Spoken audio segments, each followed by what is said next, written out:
Anna Singh writes,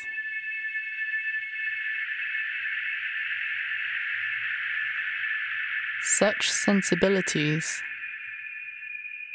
of autumn will be needed for the end of global progress's easy summer. The autumn aroma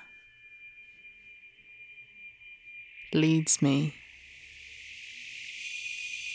into common life without guarantees.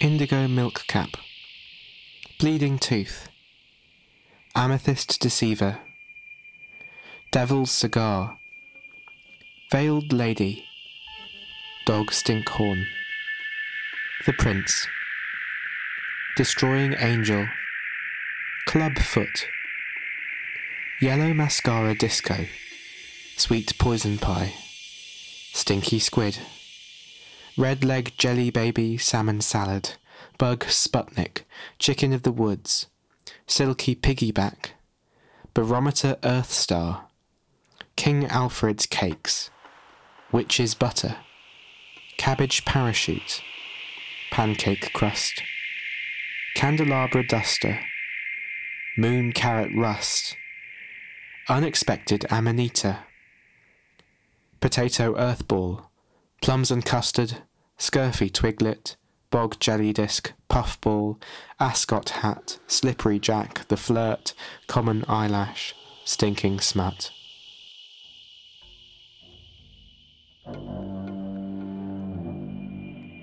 Released on the Folkways label in 1959, John Cage's piece Indeterminacy rested on a simple concept.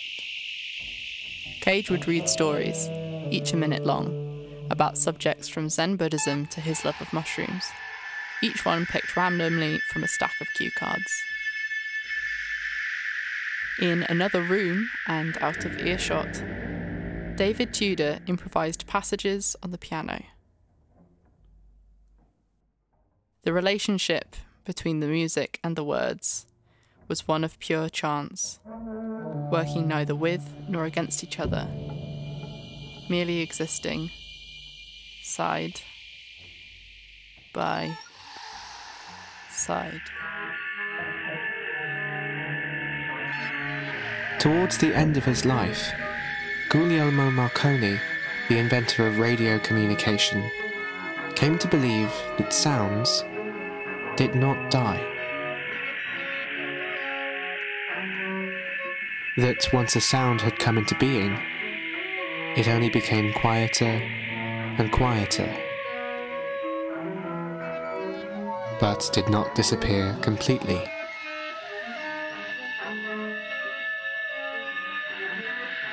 And that therefore, if one had sufficiently sensitive listening equipment, one could listen to any sound forever.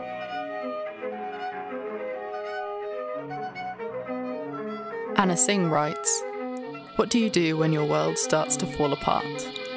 I go for a walk, and if I'm really lucky, I find mushrooms.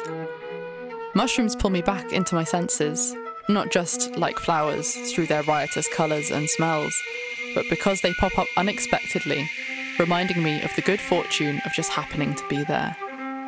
Then I know that there are still pleasures amidst the terrors of indeterminacy.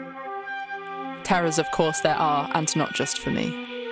The world's climate is going haywire, and industrial progress has proved much more deadly to life on Earth than anyone imagined a century ago.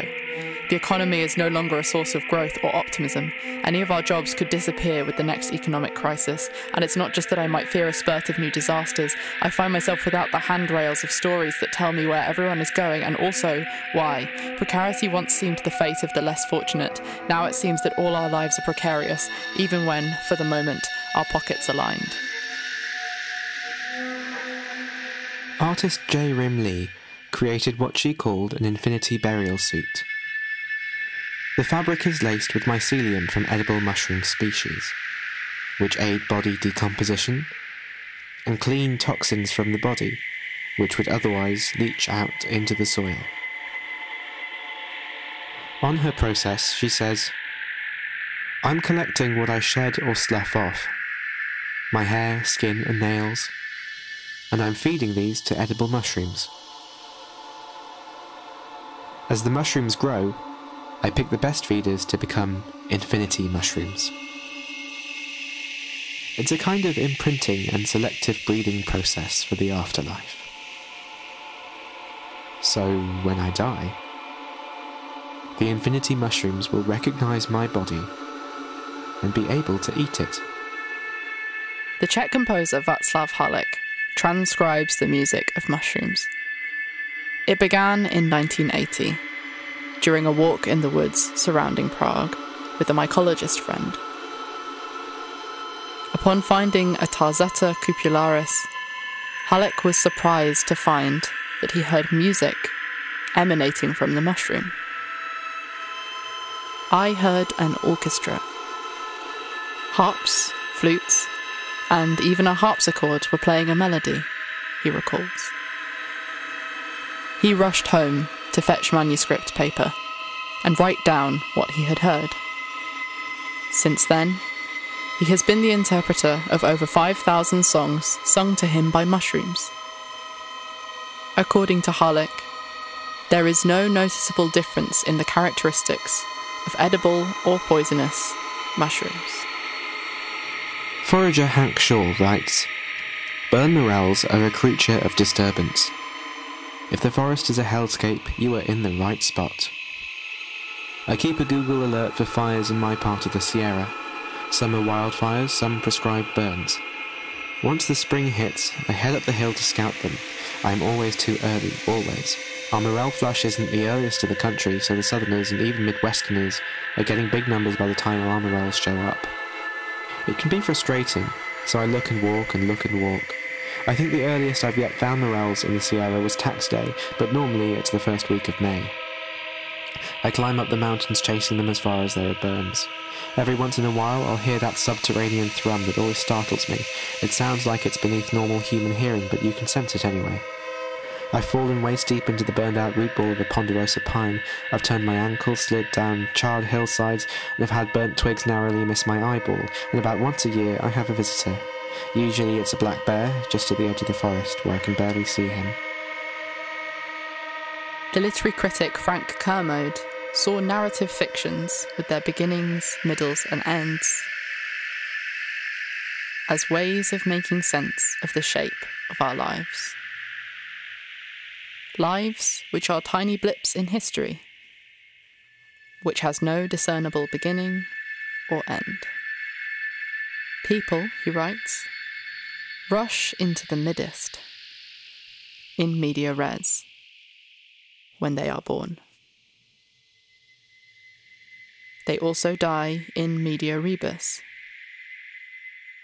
And to make sense of their span, they need fictive concords with origins and ends, such as give meaning to lives and to poems. The Bulletin of Atomic Scientists writes, 2. The leaders and citizens of the world. Re. It is 100 seconds to midnight. Date. January 27th, 2021.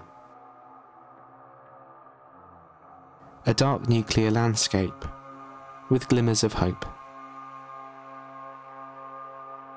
Climate change action after the pandemic.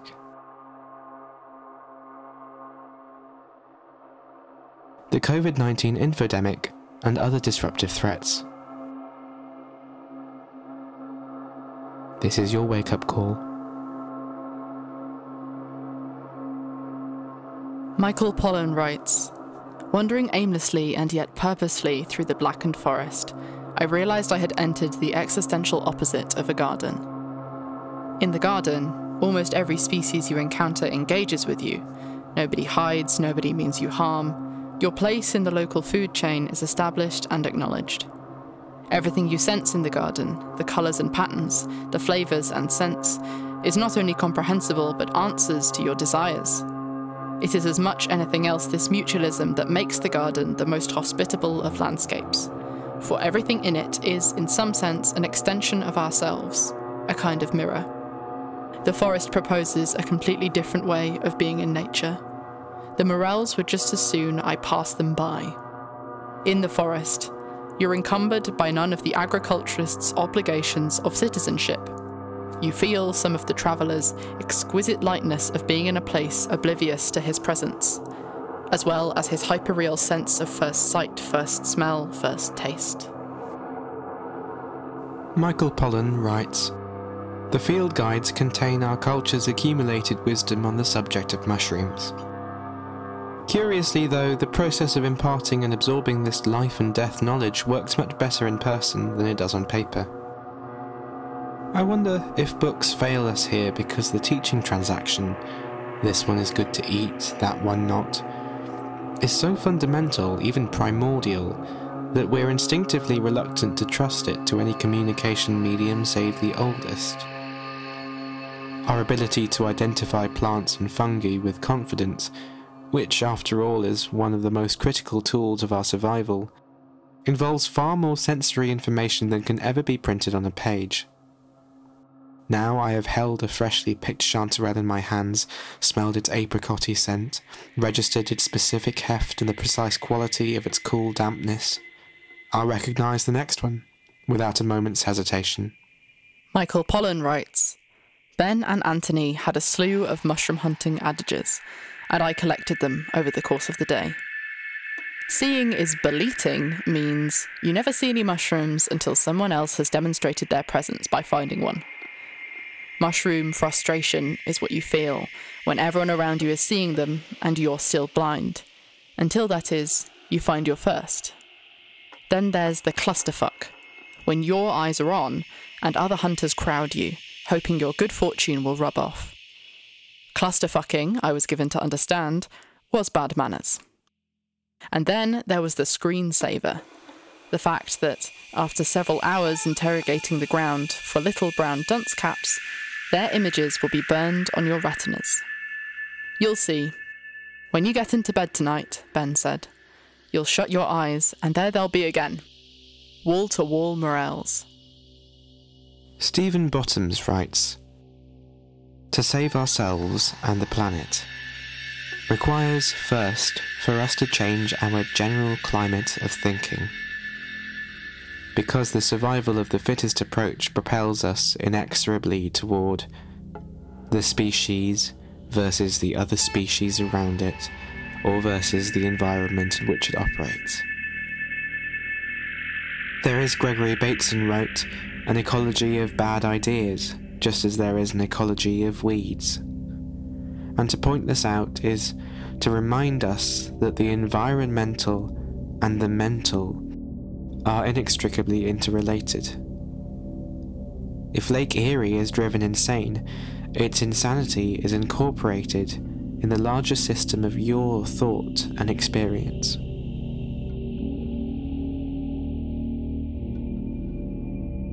Merlin Sheldrake writes, Japanese researchers released slime molds into petri dishes modelled on the Greater Tokyo area. Oat flakes marked major urban hubs, and bright lights represented obstacles such as mountains. Slime molds don't like light. After a day, the slime mold had found the most efficient route between the oats, emanating into a network almost identical to Tokyo's existing rail network. In similar experiments, slime molds have recreated the motorway network of the United States and the network of Roman roads in Central Europe. A slime mold enthusiast told me about a test he had performed.